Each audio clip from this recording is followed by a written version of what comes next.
entrando aqui para Cannabis na Política com Leandro Graz. Vamos ver se volta. Voltando para a live, vamos voltar para essa live de Cannabis na Política com Leandro Graz. Vão entrando aí todo mundo de novo, o papo estava ótimo e de repente a live caiu, mas para quem está chegando agora, eu estou fazendo essa live aqui dessa série de Cannabis na Política com Leandro Graz. E o nosso papo estava muito bom, não acredito que essa live caiu. Mas vamos voltar aqui. Leandro, me chama quando você aí já chegou. Que você tem que sair, né, em breve, que você tem outra entrevista, então vamos só finalizar aqui. Voltou. Poxa, não acredito que eu não gravei essa live. Mas vamos ver, quem sabe eu não consigo, mas tô triste. Porém, vamos continuar aqui, que eu sei que você tem que sair rapidinho, né? Não, tranquilo. Só para a gente finalizar aqui o nosso papo. Você estava terminando de falar sobre agricultura familiar, se você quiser terminar seu raciocínio. Não, tranquilo. A gente estava falando sobre por que a agricultura familiar tem relação, né, com esse tema. Você levantou esse ponto muito importante. É bem no sentido do que deve ser também essa produção para fins medicinais. Ela tem que ser uma produção qualificada, ela tem que ser uma produção cuidadosa. Ela não é uma produção que se dá em larguíssima escala, ela se dá em média e pequena escala, né, geralmente. Então, nesse sentido, o espectro, né, o espaço favorável para a produção agrícola da cannabis para fins medicinais é justamente a agricultura familiar. São as pequenas e médias propriedades para que você consiga ali ter o desenvolvimento adequado, porque exige muito monitoramento, para cada tipo de medicamento você tem uma espécie de planta, então é uma tarefa mais delicada. Então, por isso que eu falo da agricultura familiar. E eu acho que isso também tem a ver com justiça social, né? Porque, assim, Com com certeza. certeza, quando a gente fala, né, da produção, ser uma produção pequena, eu vejo, né, dentro dessa... Eu pesquiso o mercado da cannabis, fiquei os últimos 4 anos no Canadá e passei agora 5 meses pesquisando o mercado europeu, em mais de 7 países. Então, eu acho que, assim, a cannabis, todo mundo fala, pô, o Brasil é um ótimo lugar, já fiz pesquisa de solo, tem sol, tem uma terra boa. Eu falei, gente, não adianta nada, porque não tem lei. E o Canadá só tem neve. Adianta, porque tem lei. Então, assim, é por isso que a gente conversar sobre política, sobre cannabis na política é tão importante. Porque, assim, tanto faz a planta, tanto faz o solo e o sol, o que a gente precisa é de poder fazer isso, né? Exato. E com tecnologia, né, como é o caso do Canadá, por exemplo, você consegue ter uma greenhouse ali de 1 milhão de metros quadrados. Então, o problema nunca não é, né, a falta de água, a falta de sol. O problema principal nosso é a falta de política em relação à cannabis. E é por isso que eu fico tão feliz de ver você candidato aí ao GDF e tá com essa pauta. Como eu disse no início, estou super feliz com a possibilidade de votar numa pessoa como você no GDF, porque até então o que a gente tinha era Roriz, quando eu tirei meu título aí. E então você é tipo assim uma luz aí no fim do túnel desse DF, com algumas outras candidaturas também que eu estou vendo aí que eu achei muito legal, inclusive coletivas. Então eu acho que para além disso, né, eu acho da importância de puxar as pautas que você puxa, mesmo que você não ganhe, é importante isso tá, né, sendo colocado para a sociedade. De ter políticos falando, né, pegando esse lado aqui do que eu falo, mas assim, de ter políticos candidatos ao governo falando sobre isso. Isso para mim já é o que vai puxar, né, para uma próxima eleição, para os estaduais daqui a 2 anos. Então, obrigada por esse trabalho. Boa sorte na candidatura, conta comigo aí para o que você precisar. E uns minutinhos para você dar um recado final aí para quem está aqui com a gente. Olha, primeiro agradecer de coração o convite para essa nossa conversa, possamos fazer outras e ampliar esse debate, que é o mais importante. Te parabenizo por isso, porque poucas pessoas conseguem usar bem os veículos, os instrumentos de comunicação para promover boas ideias e promover boas informações. Então, o que você faz é muito valioso.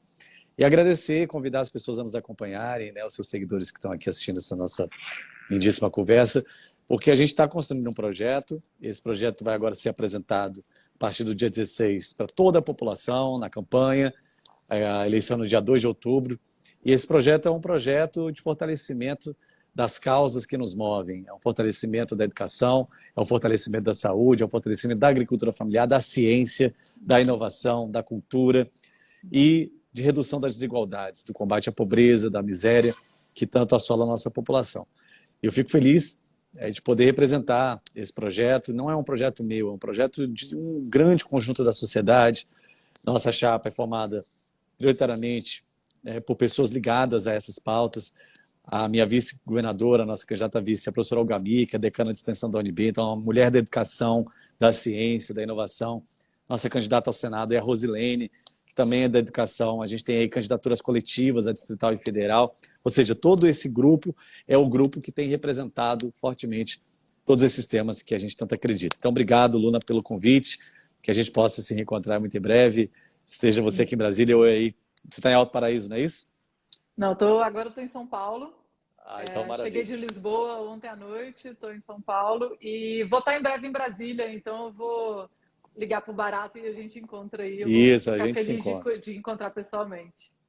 Vai ser um prazer imenso, viu, querido? Muito obrigado, sucesso, muita força e vamos em frente.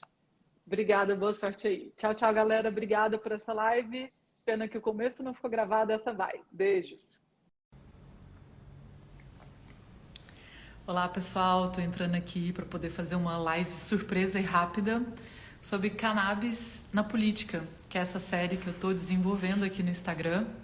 Eu estou fazendo essa live justamente porque a live que eu fiz com o Leandro Graz caiu hoje. E tinha muita informação importante, muita informação que eu acho relevante colocar aqui para vocês. E também não quero tomar o tempo dele, né, que está numa correria lá. Ele já reservou aquele tempo que a gente ficou aqui, foi quase uns 40 minutos, conversando sobre cannabis na política. Ele que é candidato a governador do Distrito Federal. Então eu quero dar só uma resumida aqui no que foi o começo dessa live. O final ficou gravadinho, então dá para pegar ele aí se despedindo, mas fiquei super triste, acho que foi conexão aqui da internet que caiu e a live acabou se perdendo aí no espaço, mas é bom também porque quem está aqui ao vivo acaba que pegou, né, as informações, que viu ele falando tudo, mas haverão outras também, ele se disponibilizou para fazer outras. Mas como eu estou empolgada aqui com essa série, com essa possibilidade, né, que a gente tem dentro da política de falar sobre cannabis, vim aqui dar uma resumida. Então eu conversei hoje na hora do almoço com o Leandro Graz, que ele é sociólogo, educador, tem pós em meio ambiente, vamos ver se eu lembro de tudo. Assim como eu, né, a gente tem várias conexões aí também na parte cultural. Inclusive, amigos queridos trabalham na campanha dele, então fiquei super feliz de conversar com ele hoje. Eu até contei uma história para ele, que quando eu fui tirar meu título de eleitor, né, eu tirei na virada ali dos anos 2000, 2002, né, eu não tinha 18, mas tirei meu título porque foi a primeira eleição, né, que o Lula ganhou. Então, e no DF, não sei se vocês sabem que quando você tem o título em Brasília, você só vota de 4 em 4 anos, porque eles não têm município, né? É só o estado do Distrito Federal. Então, a gente vota pouco, a gente esquece, né, muito da política, porque é só de 4 em 4 anos.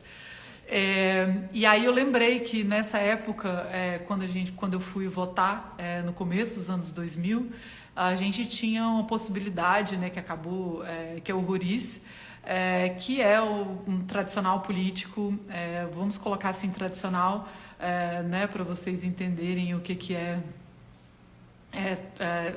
essa parte, né, dos políticos que a gente está acostumado a ver nesse meio conservador e tal. Então, e a gente não tinha possibilidade. E aí eu fico super feliz de ver o Leandro Graz, que é um cara do campo progressista, trazendo pautas importantes no nível, né, que seria assim, estadual, que é o caso aí do Leandro Graz, falando sobre cannabis, não só falando, mas fazendo, né?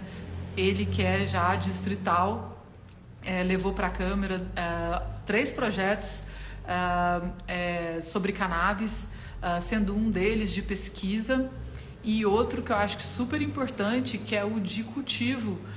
Ele está tentando passar isso no DF, inclusive a gente conversou sobre isso, né, sobre essa possibilidade.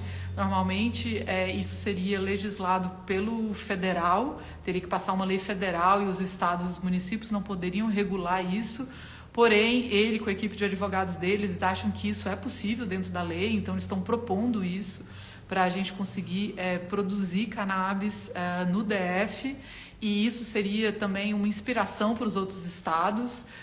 Já tem, né, algumas cidades e estados como Búzios e interior de São Paulo também, aprovando PLs que né, promovem a pesquisa. O Rio de Janeiro também fez isso.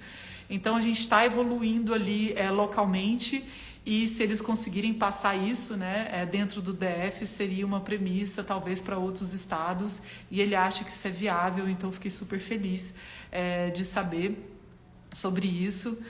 Outra coisa também que eu achei interessante na nossa conversa é que quando a gente fala de... Ele passou essa lei, né, de pesquisa no DF, e de acesso também, que ele é favorável ao acesso ao SUS, inclusive essa parte do plantio, ele é super favorável que seja com agricultura familiar, então eu achei isso super interessante também, ele já pensando nessa possibilidade, né, de cannabis ser produzida pela agricultura familiar. É ótimo ver um político falando sobre isso, e ainda mais sendo uma representação tão importante dentro do Brasil, que é o DF.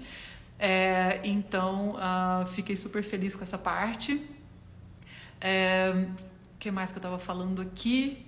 Deixa eu ver se tem mais alguma coisa que eu anotei. Então ele já fez esses projetos que já passou, inclusive eu perguntei para ele sobre essa parte, né, da aceitação entre os outros políticos, né, dentro da Câmara do DF, e ele falou que não foi tão difícil assim, que as pessoas se comovem, né, com a questão da cannabis, principalmente com o uso e o benefício que muitas pessoas têm. Uma coisa que ele falou que me tocou muito também foi a questão do pai dele, que faleceu sem ter o benefício da cannabis. Ele poderia ter tido esse benefício. Eu sempre falo isso também em relação à minha avó, que eu acho bem emblemático, porque ela nasceu em 1930 e faleceu em 2020, então foram 90 anos aí de proibição, e ela é uma dessas gerações que viveu o proibicionismo na sua inteireza, né, na sua totalidade, e não teve esse benefício. Então eu fico pensando, né, nessas pessoas que passaram uma vida sem ter o benefício da cannabis como medicina, e ela que tinha muita dor e tudo, não pôde, né, viver isso. E eu acho que é para isso também que a gente luta aqui, para que as pessoas possam ter uma melhor qualidade de vida. Então, acesso é fundamental, e é fundamental a cannabis estar na política.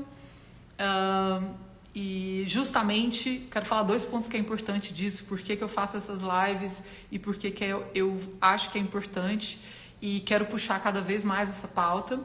Porque nós estamos em 2022 e não tem como a gente falar de política e de processo eleitoral em qualquer esfera, seja na municipal, na estadual ou na federal, sem a gente falar de cannabis. Cannabis é um tema que envolve a parte de saúde, a parte de economia, de justiça social, então, e muitas outras.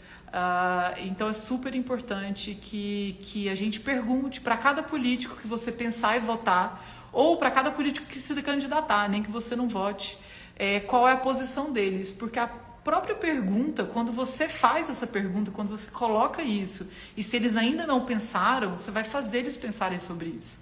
E isso que é super importante. Você tem que fazer quem está se candidatando bater aqui o tique e o teco e falar: tem as pessoas que estão perguntando sobre isso, tenho que me posicionar, tenho que estudar cannabis, tenho que arrumar uma equipe que estuda cannabis. Inclusive, falando de equipe, eu conversei com várias pessoas aqui nessa série e eu sempre pergunto se elas têm uma equipe especializada para poder falar sobre isso, porque normalmente os políticos eles não entendem de tudo. E cannabis é uma coisa complexa. Então, assim, não vai ser qualquer pessoa que vai escrever uma lei da cannabis que está de acordo com a ciência, que está de acordo com os princípios, com a história dessa planta, com a história das pessoas que foram mais prejudicadas pela guerra às drogas em geral, não só cannabis, mas quando a gente fala de política de drogas como um todo, é importante que tenham pessoas especializadas dentro das campanhas e dentro dos mandatos. E para quem não entendeu o que eu estou dizendo, isso é um nicho de mercado, porque as pessoas elas ganham para participar disso, elas ganham para fazer política e para trabalhar, ser um especialista de cannabis, criando políticas públicas. Então, isso, para quem não sabe, né, o que fazer, ou para quem fica pensando que não existe mercado de cannabis, está aí uma outra forma de atuação com cannabis e política, que é você trabalhar tanto nas campanhas, como trabalhar também com políticas públicas, com as pessoas que vão ser eleitas, que já estão eleitas, chegar para oferecer esse trabalho, porque normalmente essas comissões, as pessoas que trabalham com política estão muito focadas, lógico, nas partes principais, né, que é sempre saúde, educação, violência, saneamento básico, que são coisas essenciais. Mas a parte da cannabis tem que existir também. Então, é super importante que, se você tem uma visão de ciência da cannabis, e tem aqui alguns influencers, né, inclusive, que estão em Vancouver, dá um oi para o Felipe, é importantíssimo que vocês ofereçam esse serviço. Vai lá no Leandro Graz, vai lá em todo mundo que está aqui nessa listinha aqui, que eu já fiz live, que eu ainda vou fazer com pessoas super bacanas que estão vindo por aí, e fale sobre isso, fale, olha, eu tenho uma formação em cannabis, eu conheço, eu penso em política pública para cannabis, e eu gostaria de trabalhar na sua equipe, especializada nisso. Então, assim, esse é um nicho de mercado para quem quer trabalhar com cannabis no Brasil, muito bom. Eu ia amar fazer isso, na verdade. Tem várias ideias aqui, dentro da minha pesquisa, né, que foi nos últimos 4 anos no Canadá, agora eu passei 5 meses na Europa, estou de volta em São Paulo, em breve no Cerrado, em breve na Bahia, por aí vai. E eu acho super importante pensar sobre política pública e cannabis, e não vão ser os políticos que vão propor isso, vão ser as pessoas especializadas em cannabis e política pública, quem está fazendo essa pesquisa. Então, para as pessoas que estão aqui e que, quem assistiu ou não essa live, fica aí essa dica de um mercado de trabalho ainda muito pouco explorado ou zero explorado, e é uma forma de vocês começarem a perceber onde é que está a atuação de cada um.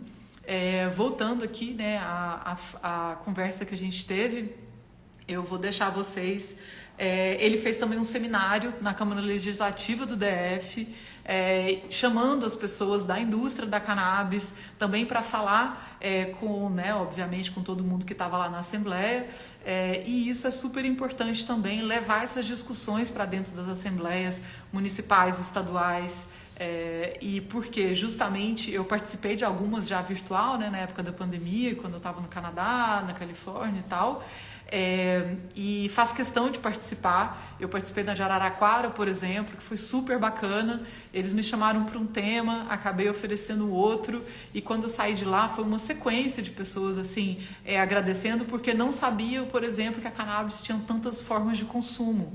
E quem está escutando isso são as pessoas que vão aprovar esse tipo de lei. Então, a educação dentro das assembleias para outros políticos é muito importante.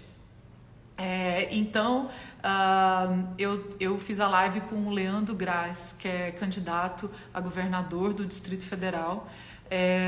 Então, apoiem essas pessoas, votem em pessoas que estão falando de cannabis, que estão propondo, que estão pensando nisso, porque a gente precisa dessa bancada em todos os níveis, municipal, estadual, federal, justamente para poder a gente ter representatividade lá. E tudo que a gente fala, né, do lado de cá, está lá.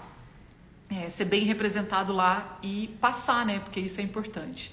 Então, queria deixar esse recado, vou deixar vocês aqui com o finalzinho da live que eu fiz com ele, que já está aqui no feed, só entrar. E obrigada por todo mundo que está acompanhando, que está mandando perguntas. Fico super feliz de saber que isso também está interessando para outras pessoas. Eu ainda não desisti da política. Eu acredito que a saída é por ela, principalmente porque, diferente de uma empresa privada que tem uma limitação, que tem, né, esse fim lucrativo, e independente também, a atuação de uma associação que também não tem fim lucrativo é muito segmentada, e a atuação dela é muito localizada. Então, quando você passa uma lei, o que está escrito ali, a canetada que está ali na lei, ela é aplicada mais rápido e abrange mais pessoas. Então, se isso acontece dentro do Estado, por exemplo, o PL que ele está propondo aí de passar no Distrito Federal o cultivo, e se isso acontece, além de passar, ela é regulamentada, porque não basta ser aprovada, ela tem que ser regulamentada, isso é um outro processo. E a política é lenta, mas quando passa, funciona. Funciona mais rápido e para mais pessoas. E no outro dia, você já pode começar a plantar. Então, assim, eu sei que a gente, né, enche de esperança por um lado, sabe dos percalços e como é difícil por outro. Porém, a gente tem que começar a falar. E só para finalizar, antes de fechar aqui, eu acho super importante a gente pensar que, mesmo que esses candidatos que eu estou fazendo, essas entrevistas, eles não sejam eleitos, a gente está aqui perguntando para vários candidatos. Obviamente não consigo fazer nem com 1/1000 dos candidatos que eu queria perguntar, e não precisa ser só de esquerda, não. Estou aberta, né? Eu sou antropóloga, não precisa estar na minha linha, que está extrema esquerda, mas não precisa estar na minha linha política para eu conversar. Então eu transito bem no mundo em geral com as pessoas, tendo educação, obviamente, e sendo pessoas decentes, decentes, eu não tenho problema de ter diálogo. E principalmente porque eu sou educadora, então eu faço questão, se a pessoa está querendo ouvir ou está querendo aprender, faço questão de estar ali e de falar com essa pessoa. Mas independente disso, quando a gente traz essas pautas e esses políticos colocam isso em pautas, os outros políticos vão ter que falar sobre isso, e isso vai servir para daqui 2 anos nas próximas eleições, e para daqui mais 4. Se hoje os candidatos à presidência da República não estão falando sobre cannabis, com esse movimento, daqui a 4 anos, eles vão ter que falar sobre cannabis. Espero que já tenha legalizado até lá. Porém, é importante que comece esse diálogo e comece essa representação em massa, como tem a bancada da bala, a bancada evangélica, a bancada agro, tem que ter a bancada da maconha também. São pessoas ali defendendo os nossos interesses, que vai muito mais para além da planta. A gente fala de uma planta que afeta a sociedade inteira, principalmente na parte que mais toca, que é a parte de justiça social e de como vai ser regulamentado esse mercado. Então, não dá para hoje no Brasil a gente ter maconha, produtos de cannabis sendo vendidos nas farmácias, em qualquer esquina. Façam esse teste, vá na esquina, na farmácia da esquina da sua casa e pergunta: oi, quero saber se aqui tem um produto de canabidiol, posso ver? Posso saber o preço? Então, tem pessoas sendo presas hoje por muitos e muitos anos, sofrendo torturas, né, na cadeia, como a gente fez a live aqui com a dona Tereza, que teve 2 filhos, né, encarcerados, Então, é importante que a gente tenha essa consciência de que já existem empresas ganhando dinheiro dentro do Brasil, inclusive a minha, que eu tenho uma empresa que não toca a planta, mas é uma empresa de educação com CNPJ, enquanto tem pessoas sendo presas. Então, assim, isso é super injusto. E a gente tem que brigar com justiça social, principalmente dentro da política, como eu acabei de explicar o motivo. Então é isso, um beijo grande para vocês, só passei aqui porque a live não ficou salva e queria muito que ela tivesse ficado salva. Vão ter outras conversas, estou indo para Brasília, vou encontrar o Leandro pessoalmente e a gente faz outra num futuro breve. Tamo junto aí. Se vocês tiverem perguntas ou indicações de pessoas bacanas para conversar, qualquer espectro político que tenha o mínimo, né, de decência aí pra gente conversar, tô aberta e me mandem. Vou fazer isso aí até, né, o final das eleições e depois com quem foi eleito, né, que às vezes eu não conversei com uma pessoa que vai ser eleita e que está aberta a isso. Estamos aqui para puxar fazer com que as pessoas se comprometam, os políticos se comprometam com essa causa, que é a nossa causa aqui. Um beijo para vocês, nos vemos em breve e assistam aí o finalzinho da live com, espero aí, o candidato o governo do GDF, governo do Distrito Federal, e a gente se vê em breve. Beijo para vocês.